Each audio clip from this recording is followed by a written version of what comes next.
Today is a very important day, very auspicious day. And it's, wow. And it will be very interesting that we take all the days as we are taking this day. In many ways, there is no difference. Of course, some days are given blessings as such, but all the days are very important because this is what we are discussing now. Anybody remembers what was the previous verse talking about? When I was here last Tuesday, what was being discussed? Yes? After this age gives same blessing, same No.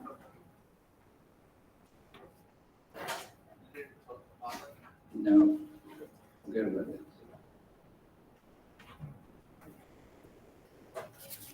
That's not the point. That's not the main point. The main point. What's the main point? Nobody else? What was the main point?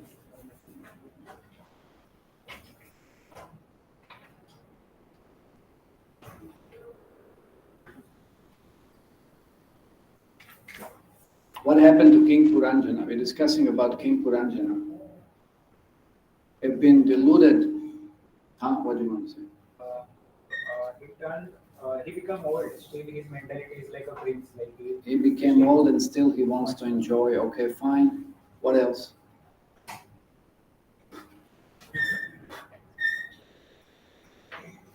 So that what does that point to? That points that he became deluded by illusion, thinking that life will go on forever. I can keep on enjoying. So, isn't everybody thinking like this? We will never die. Everybody thinks we will live forever. Isn't everybody thinking, yes, I can create further plans for greater enjoyment of my senses? That's what everybody's thinking. And that's the greatest Maya. That's the greatest illusion. So if we would have days like today, when we have, of course, now we can say, oh, there is a special emphasis today. Well, it is, in one sense there is, but every day it's important because we don't know how many days we have been left with.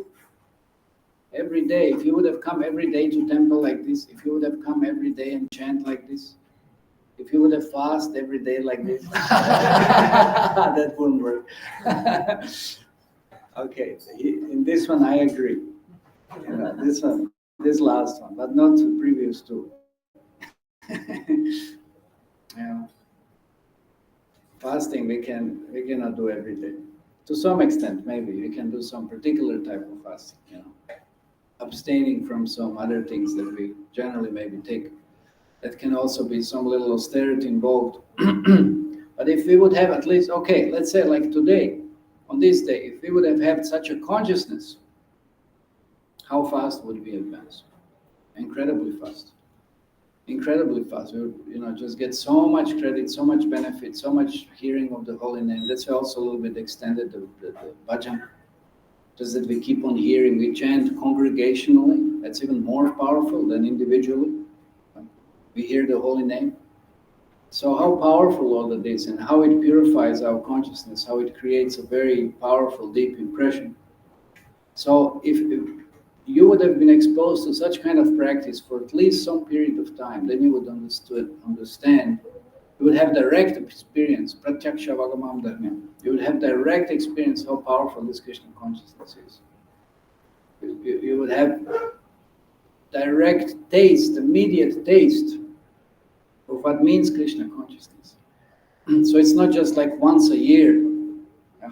We all wake up a little bit to some extent. Oh, it's Pandam Nirjala. And if I fast on this, it includes like I've been fasting on all the other Ekadashis and I get the benefit also. Yeah, you get, that's great, fine. But if you do also other practices and you also follow other Ekadashis, you get even more benefit. You get even more benefit. So that's why Ekadashi is a very special concession. It's an extreme Krishna's mercy introduced in so many Shastras.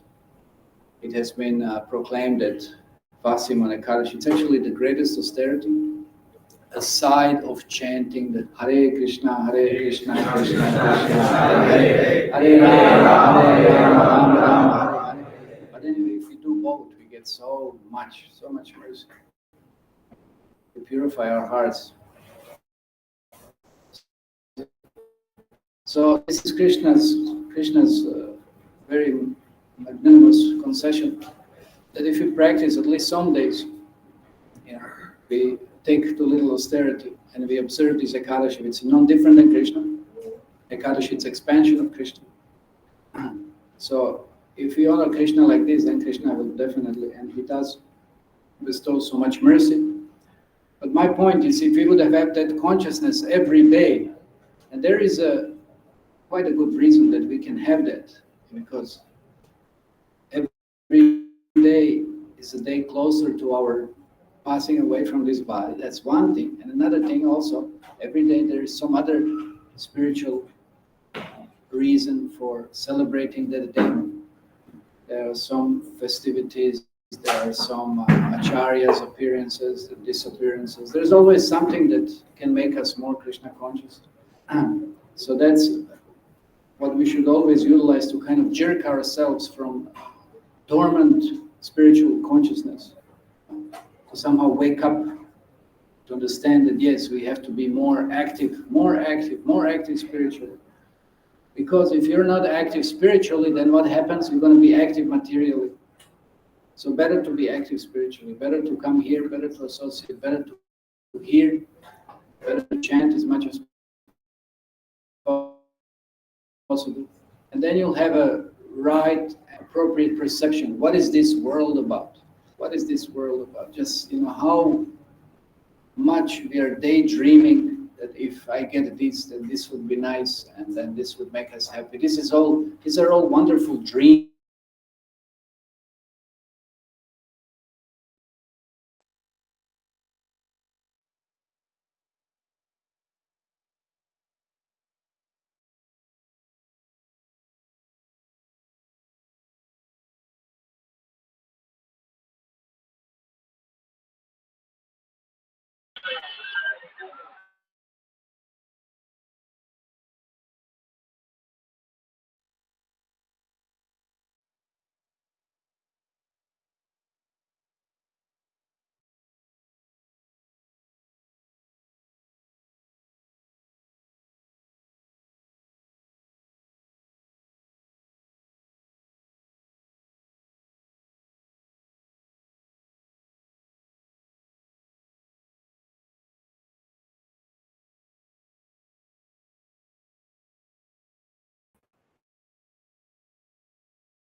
In this world, there is end for everything. There is end for very nice relationships. There is end for so-called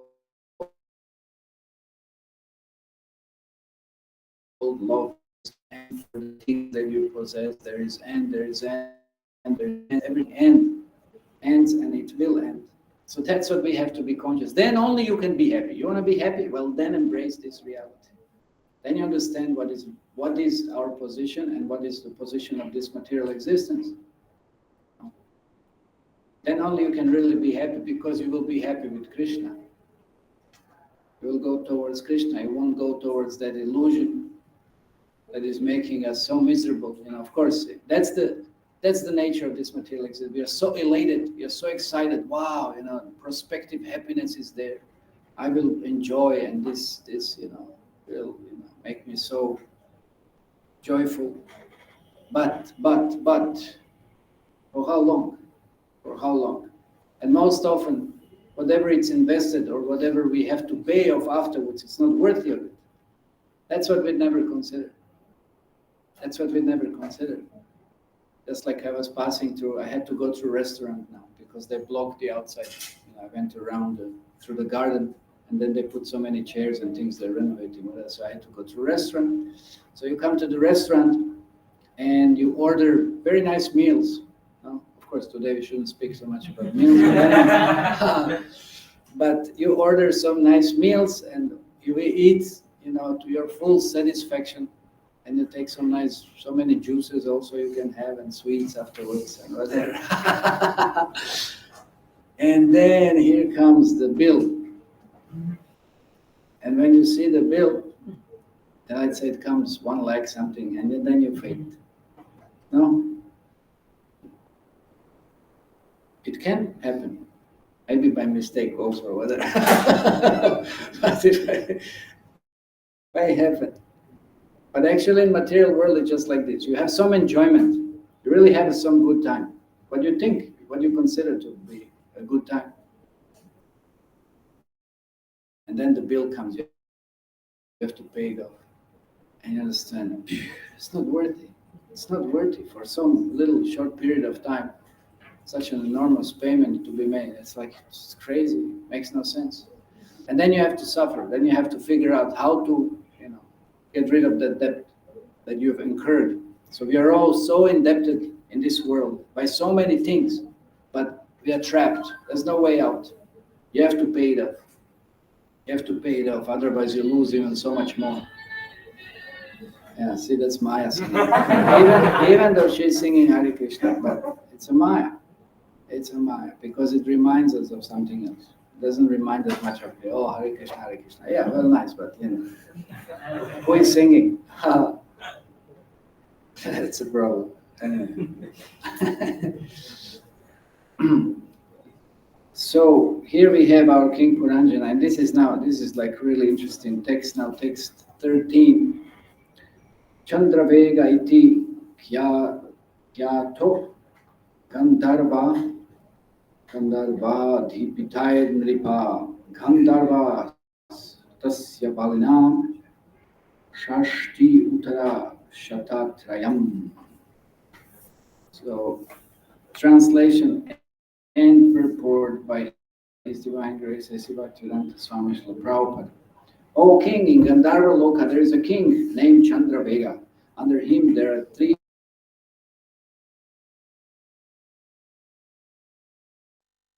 soldiers. How is there is Chandravega?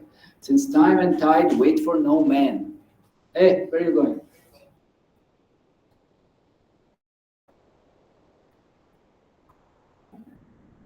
Time is herein called Chandravega, which means very swiftly passing away.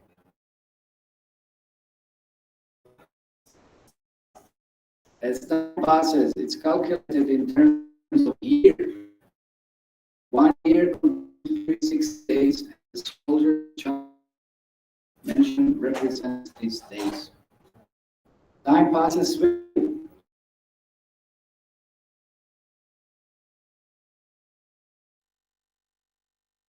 The balance of our lifespan.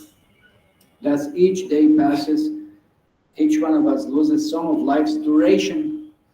It is therefore said that the duration of life cannot be saved. But if one is engaged in devotional service, his time cannot be taken away by the sun. As stated in Srimad Bhagavatam, Ayurharati Vaikumsam Udyanastam Chayanasau. The conclusion is that if one wants to make himself immortal, he should give up sense gratification. By engaging oneself in devotional service, one can gradually enter into the eternal kingdom of God. Mirages, and other illusory things are sometimes called Gandharvas. Our lifespan is taken as advancement of age. This imperceptible passing away of the days of life is figuratively referred to in this verse as Gandharvas. As explained in later verses, such Gandharvas are both male and female. This indicates that both men and women lose their lifespan imperceptibly by the force of time, which is herein described as Chandravega. Om Jnana Timirandasya Gyananjana Shalaka Chakshram Yena Tasmai Shri Gurave Namaha. Shri Chaitanya Manavishtam Savitam Bhutala Sambhu Kadamaya Padati Swapantikam Bandeham Shri Rashtrakamam Shri Vaishnava.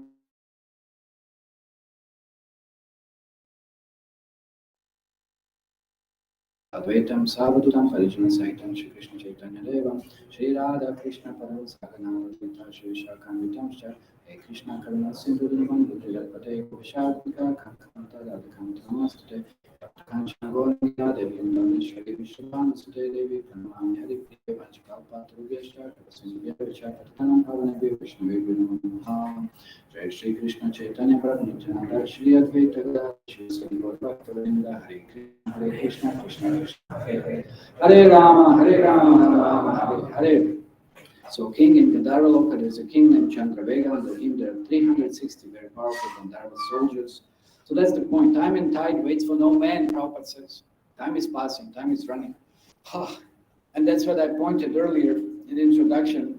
Whatever we have done, and we don't have it at our grasp anymore, because nothing that you've experienced can you bring back from the past. It's over. You had an experience, that experience is over. It just remains as an impression, a little impression in the mind. And maybe you may say, somebody may argue that, fine, I had some impression, but I can work on like installments. I can have further impression and I can seek another impression. And all these different installing impressions will create one overall impression of happiness in this world. Yeah, you may say like that you have to struggle for all these different impressions. But then what about those struggles? What about installments of struggles? Why don't we consider those? You may have some installments of happiness, but what about installments of struggles to gain some happiness, to adjust for the happiness, to create some happiness, and then to experience some happiness? Again, it's the world of duality. You can't avoid it. You'll get your happiness, you'll get your distress. That's the material world. And in the meantime, as much as we are chasing happiness, and as much as we are trying to avoid distress, time is running out. Our time in this particular position of trying to enjoy and prevent distress, it's running out. And once it's runs out, the game is over. Like the game is over, that's it. It's over. There's nothing more. There's a full stop, dead end. And then what do? Of course, you may say, I can jump in another game. Yes, but you have no control over it. You already had control over earlier to decide which game you can go to.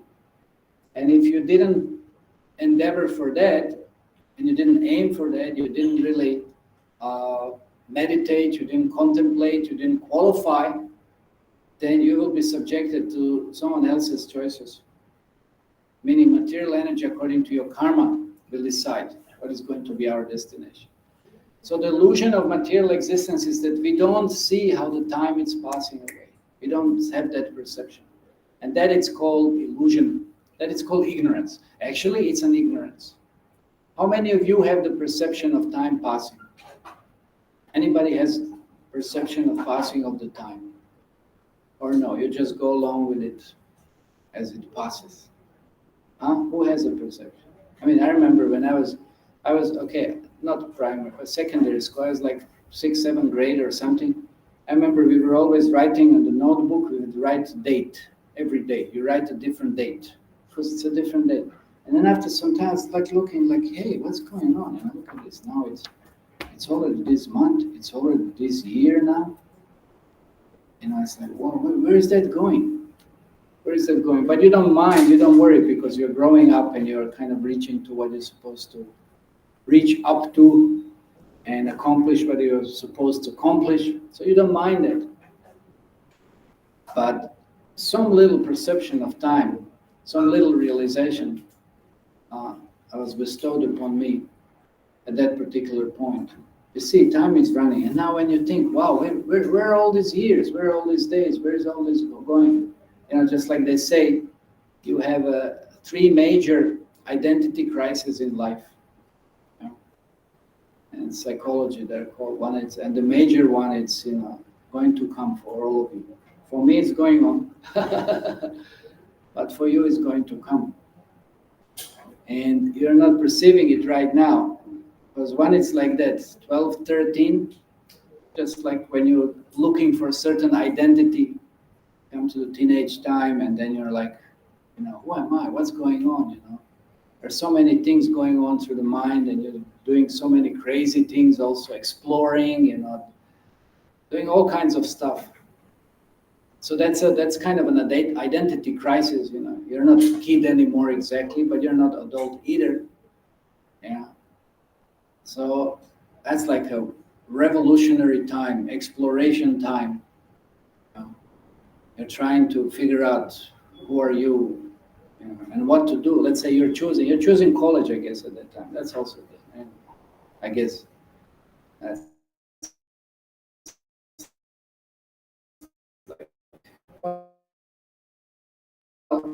best. But anyway, then what's going on? You went through that period of life, or 11, 12, 13, like this. So that's the first identity crisis. Then second comes after, after, let's say, or during the college time.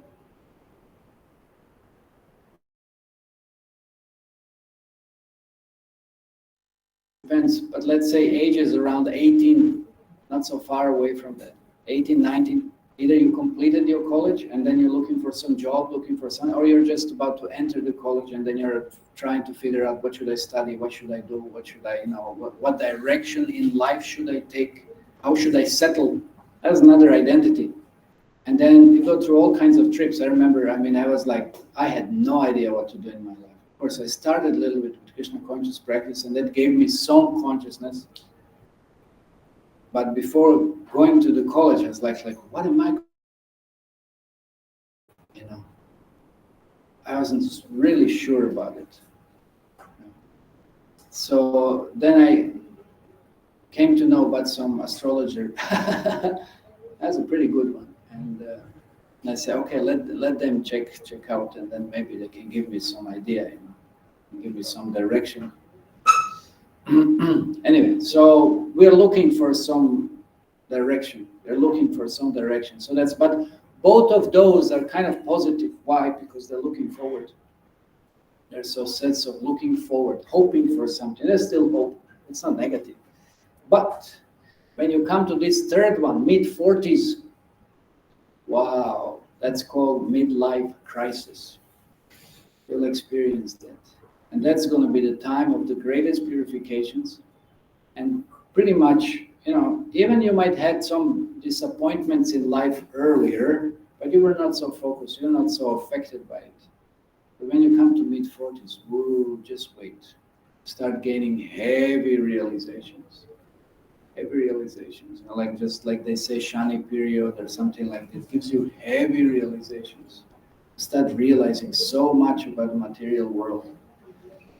You start really becoming mature and wise. And of course, especially if you have Krishna consciousness. Actually, only if you have Krishna consciousness. You might get some realization. But usually what people do, they exchange one thing for another going in the same direction. Let's say, okay, this wife is no good, maybe some other or something like this. Or they go in the same direction. They miss things out. But in the Vedic system, that's called Vanaprastha ashram. When you leave the home and start focusing from external towards internal, looking for deeper self-realization, start becoming detached from all kinds of involvements, material involvements, more and more, and becoming attached and involved with spiritual activities. So that's a very powerful period. But it's very detrimental to those who are materialists because they have no hope. Like I said, first two, you have hope. But the third one, where is the hope? You're already, almost dying. Oh, everything is on decline. Body's getting old. You already went through so many, activities and jobs and this and that. And, there's, you're supposed to retire kind of. There's not much hope about that. There's not much excitement about that.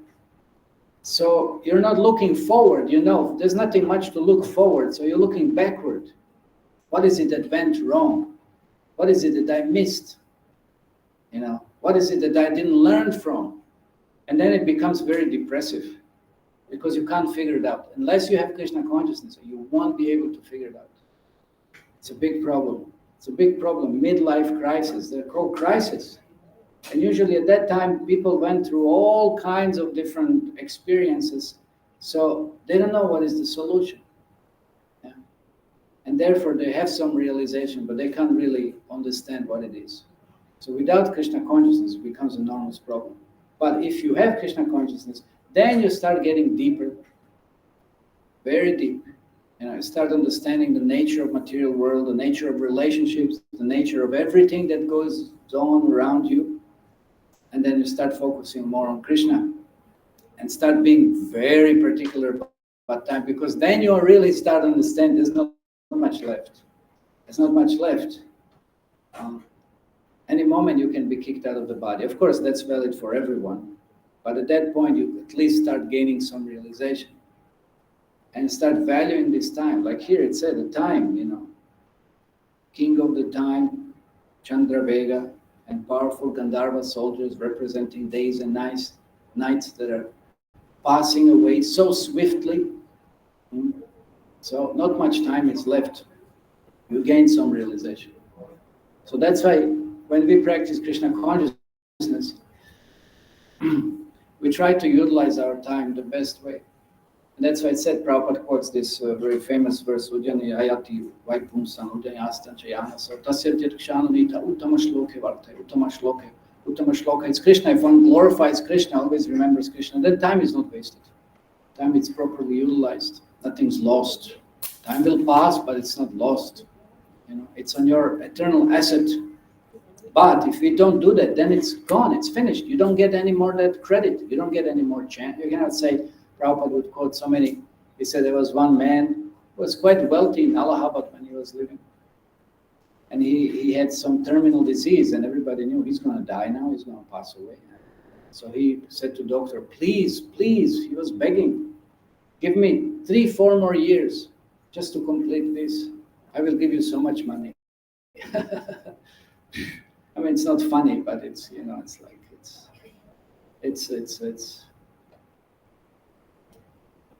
what can you say? It's funny. It's funny. It wasn't funny for that man because he definitely, again, as I say, he didn't have a realization. He didn't have Krishna consciousness. It's not funny what his destination is going to be. And it's not funny that he still has so many desires. And even if he fulfilled those desires, you think he would be happy and satisfied? No. Because there comes another one and another one and another. You're just not conscious of it. They're not focused on. There are millions of desires. Oh, I want to see my fourth grandson or something. I want to play with him, or I want to give this, and I want to do that, and I want this to happen, and I want this one to do whatever I want to do, like this and like that. And maybe I still want to have some, I want to remarry also, there's so many desires like this also.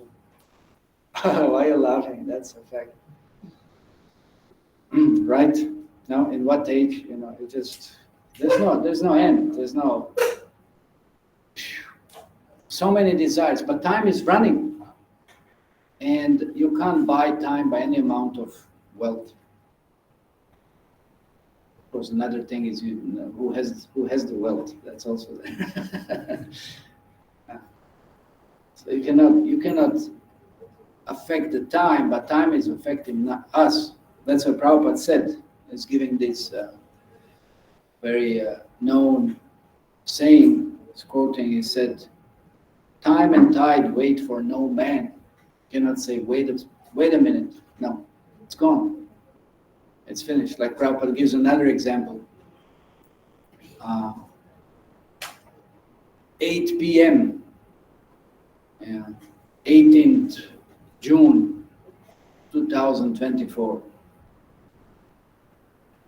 Will it happen again? It's gone. It's gone forever. It's gone. And never bring it back again.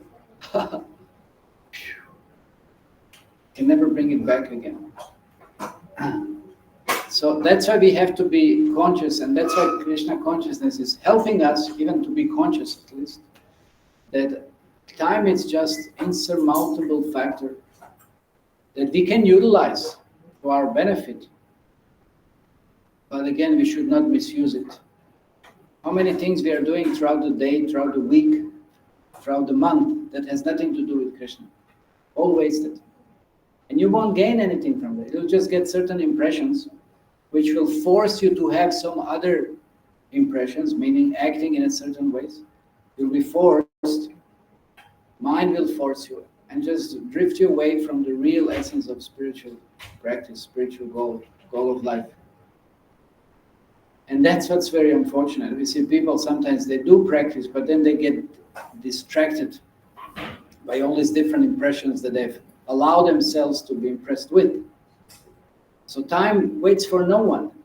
So what do we want to invest our time with? That's all you have. That's all you have, just some time. You don't know how much, but some time has been given to us. So what are we going to do with this? What are we going to do this? That's the question. That's the quest in spiritual practice. You have a little time. What are you going to do with this? You got a human form of life. You can utilize it amazingly. What are you going to do with this? What are you going to do with this? Are you going to just squander it? You're going to be, you're going to gamble it out. You're going to waste it. Or going to use it for something constructive, something beneficial. What are you going to do with it? So we have to be extremely cautious. What are we doing with the time? Every moment. So that's why I said in the beginning, if we would have that consciousness that it's just like today, an opportunity to come to temple, opportunity to hear more, to chant more, to do some austerity a little more for Krishna, then how fast would we would advance, how great consciousness we would have. It's amazing. So that's what we have to take advantage of. And anyway, at least if nothing else, then we have some days designated like these special days, so we have to come to temple. Just like this morning I was thinking of a Mangala Arati, it was packed almost. So many devotees came, or like on big days. But every day is a big day. If you're Krishna conscious, what is the difference? You understand? If you're Krishna conscious, what is the difference between this day and that day? Every day in spiritual world, Krishna has the same schedule. There's no difference. But here we think, oh, this day and that day. No, every day you can be Krishna conscious. And every day you can have fun in a spiritual way. Ever increasing, not temporary. So anyway, here in the purport, let us repeat, this Chandra Vega represents these days,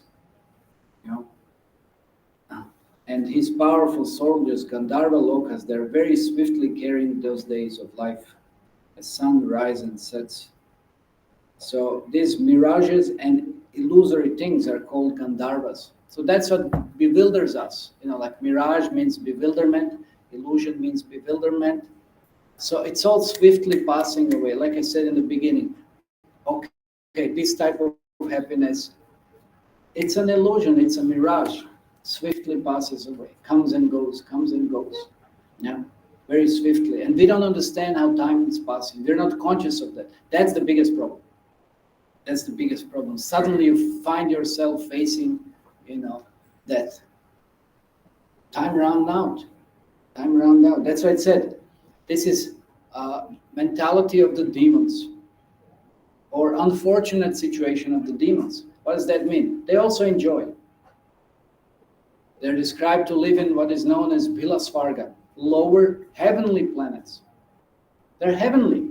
There's so much enjoyment. They have all the technology at their disposal. All the technology comes from down. Danava is the king. He has all the UFOs and this and that, whatever you want to call them. He has all this computer technology, everything. All these things come from down. Everything is artificial down there. And there is no sun. That's why they have no conception of passing up of day and night. They don't have that. For them, it's just like you're here in this room. There is artificial lighting, AC is going on. It's all artificial, and you're feeling somewhat, whatever, maybe pleasant or whatever it is. But you have no conception of the time. I don't know if they have clocks and watches. I'm not sure. Maybe I was like, maybe they do have some measurement or something. But there's no sun. Sun is the major measurement of passing the days and nights. So that's why they become so intoxicated, so oblivious of the time, that at some point it's just over. And you find yourself, at the best, you find yourself again on this planet. Because the good karma is expended down there also, but they have demoniac mentality. They don't worship Krishna. They have some punya, but they don't worship Krishna. And they don't have that conception of passing of the time. And they're just enjoying till the point your karma is over. Once it's over, you're out. You're kicked out. But the problem for us is we have sun. And we see days are passing, years are passing. And even, you see, there's no old age there. There's no disease practically. Can you imagine that? They don't have that.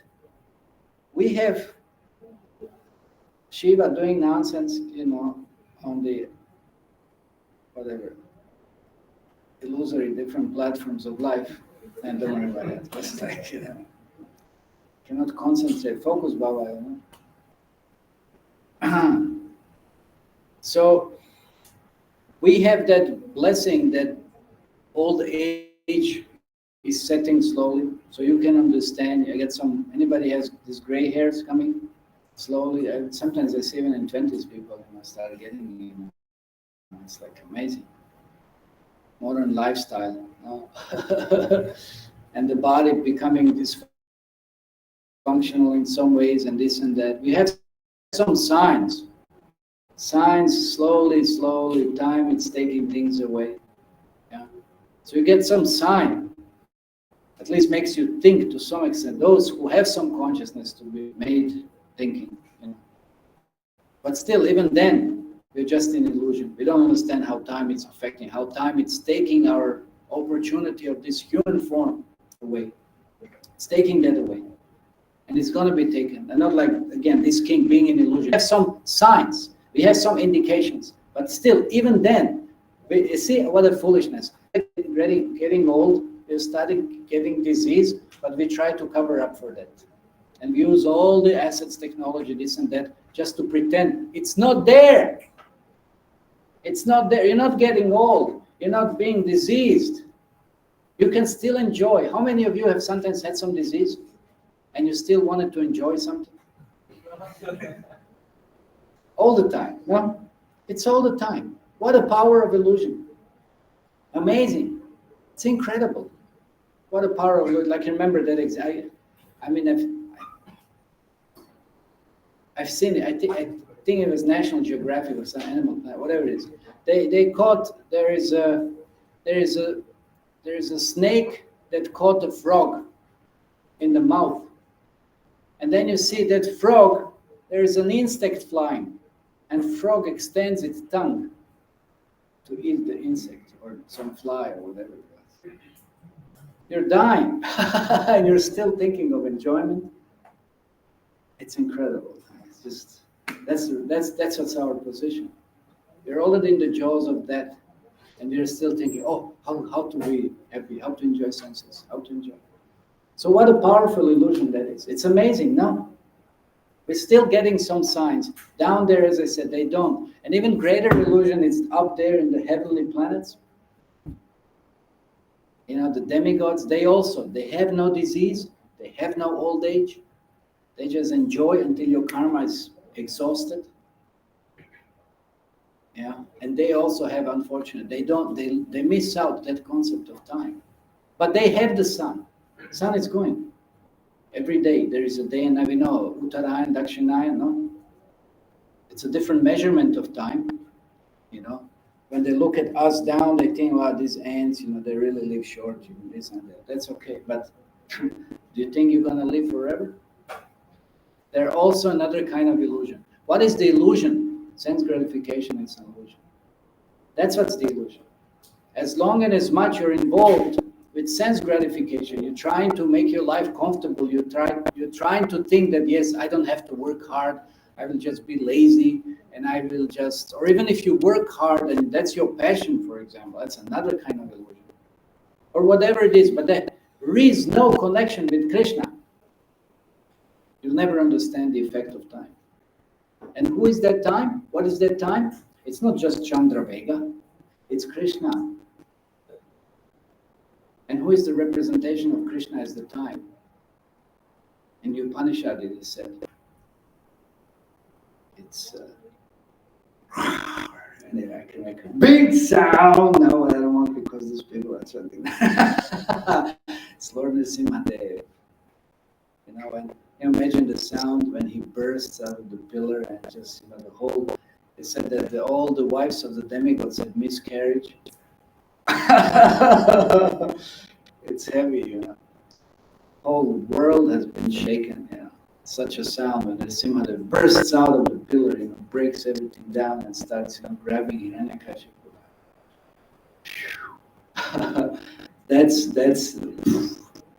That's fearful.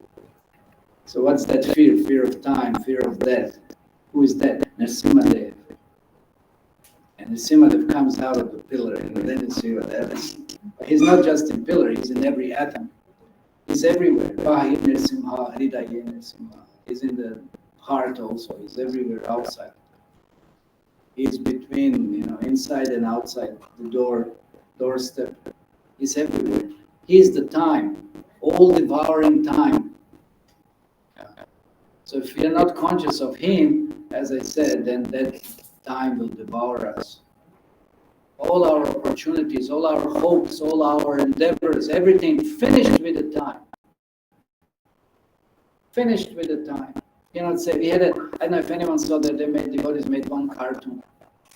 As a cartoon, he said, "Here's Mr. Such and Such." He was very lovely, very attractive baby, whatever. How they call babies? They're very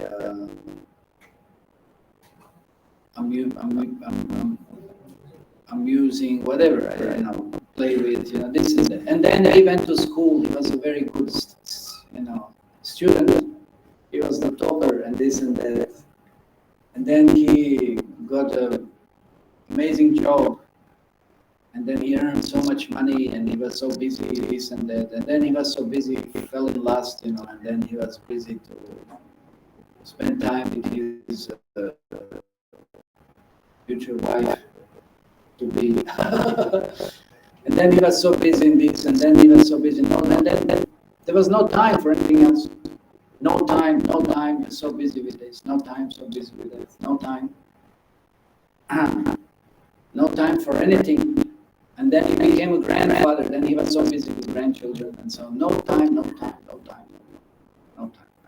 And then when he died, then it was all pointed out. He was such a, very expert this and that, But he didn't have time for anything else. He was so excited. And then at the end, what was written? Destination unknown.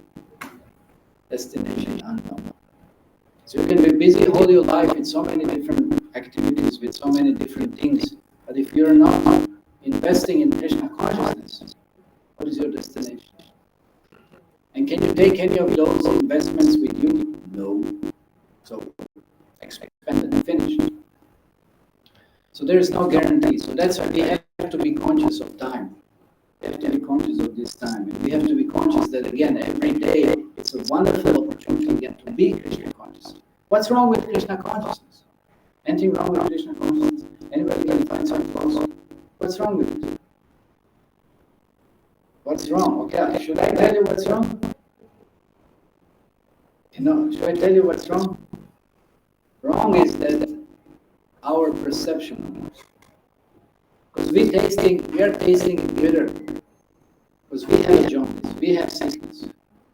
But there's nothing wrong with Krishna consciousness. It's the most sweetest thing that exists in the whole entire existence. It's the most wonderful thing, but we are tasting it bitter. We are tasting it bitter. And what is poison, we think this is very tasty. We like poison. We like sometimes, some sugar is put in a poison and then it tastes very nice. Some liquors and stuff like that. We like poison. We like some, I remember something. I hated it. Sometimes they would make liquor, they call this, what they call it, the chocolate with the liquor inside and stuff like that. They would give us to kids, It's like really training immediately. It's very nice, so liquor inside. Yeah. Actually, I'm not so one of those guys. So we are trained to drink poison and think it's very nice. It's very sweet. That's what the material life is all about. There's nothing greater and sweeter than Krishna consciousness. Because we have a jaundice. We have a disease. That's why it's not tasty sometimes. But again, if you keep on persisting, somehow or other, chant Hare Krishna, Hare Krishna, Krishna Krishna, Hare Hare. Yeah, there might be bitter times, whatever it doesn't matter. The sweetness will surface out. Sweetness will surface out, and then you will start realizing what is bitter, what is sweet. Really. So don't waste your time. Don't waste any moment.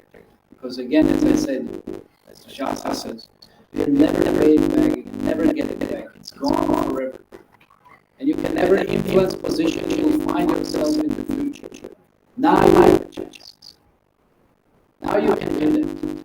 So don't misuse that. Yeah. Use it for being conscious. Okay, time is running. Any more questions on this?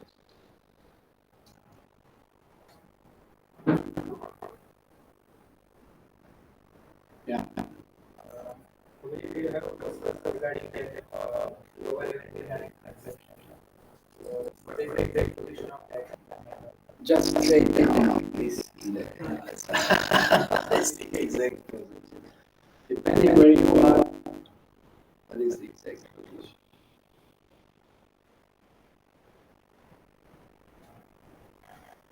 And it said that it's south from Mount Meru. Does that help? Yeah. Because north, it's rural law and higher analysis. So when you see north in this direction, right? So that means it's in opposite direction. So don't go there. Okay, any other questions? The follow I experience if I got any person like discuss another person and if I get that feeling search the other person how to represent him is not something like data is certain society, right? Yeah. Yeah, he finds happiness because it's very good at advertising. He gets money. He's very happy with it. No, but serving in general, that's our dharma. That's our swarupa, that's our dharma, serving someone. But the point is, the greater person you serve, the greater is your right. That's what we should understand. So who is more worthy and more greater to serve than Krishna? And you get greater reciprocation and greater bliss. Better to serve Krishna, and once you serve Krishna, that's why I said it's like a root of the tree, water of the root. You satisfy everybody and anything else, and a separate endeavor to satisfy others. Because even if you serve Krishna imperfectly, Krishna will be happy. Understand? You will appreciate the effort. You will take the good, just like, Balimar's sister. She was very attracted to Balimara. She says, I wish you should have my child. I said to my child. But then when he imprisoned Bali, she cursed. But the rascal, imprisoned my brother, and I wish you should kill him. So Krishna didn't take killing so seriously, but he took her desire to serve him. So she promoted her killing him. He promoted her straight to spiritual world as a nurse, as a mother. So he takes this good. So that's the difference between serving Krishna. Even if it's imperfect, Krishna will take the good part. When you try to serve somebody else, very rarely they recognize your good side, or good intentions. So they will always point out the flaws and flaws. The big difference. So better is better.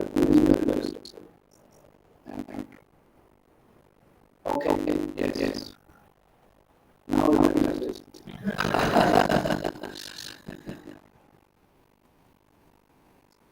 Yes. Okay, we are over time. Yes, please.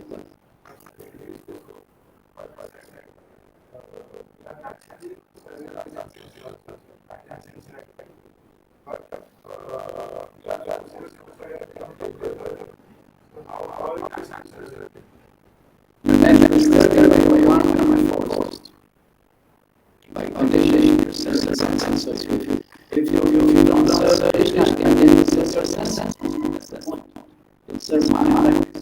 You have to serve someone. Soul and mind over it's dharma. So again, if you don't serve Krishna, and serve somebody else, it makes no sense. Impelled to serve. Kind of coincidences. So again, who is the better master? Who better appreciates senses or Krishna? That's why Krishna calls this appreciation and appreciation is the same master of this instead of serving him. Then our answer is serving your own sense. What is the reward? What is the reward? You're serving your eyes. You're serving your sense, you're serving your hearing. You're serving, and all those senses, what is it? The reward for all days is easier. That's the reward. Very nice reward. So.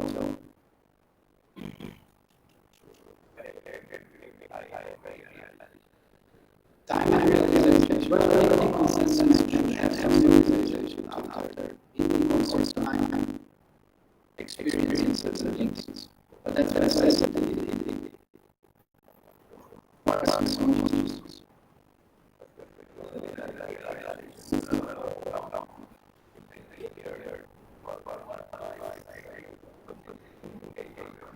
If you hear environment, most people don't hear. That's again consciousness. That's why Krishna consciousness is really the realizations. Okay.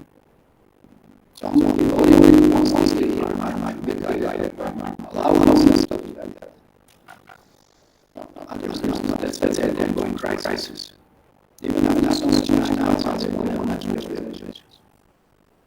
Very sad situation here. What is it?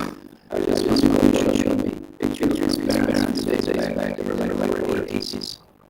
And father was in India, like forget Finland and some progress. It's really heavy when you basically survive. And then that's when we get the old I remember he said, his father was asking, what was his name? Can you imagine? And then after a few moments, then you realize then again, My mother was also now 80 something like this. And she keeps on going saying things. Right. And then the other case starts to make sense.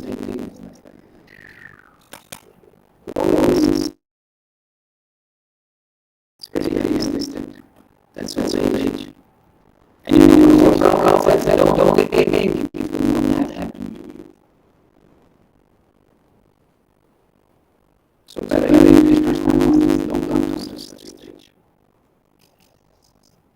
It might have happened to you if you die so soon. But that's another curse. That's not something you're not all of them, Krishna consciousness. You have to think about which one. That's another thing to be see. So don't always waste time in Krishna consciousness. Yeah.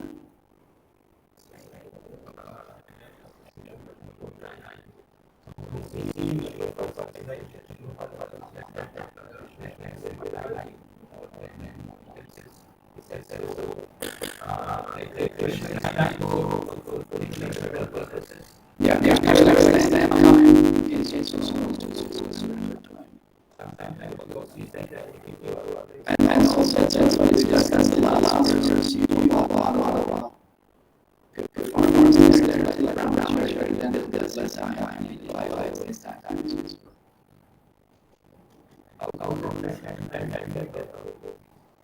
There's not anything time. Why would you say time? If they really get things like this, it's not one older of the only people that died in down. And Prabhupada was present. So she's responsible for spiritual work. What is there to know about? What about the stars of sun? What is there to know? But that's not time. How much time do you want? 1070? 880? 955? What's your time? What's that time? Is it time by time or is it time by consciousness? So then they hear Prabhupada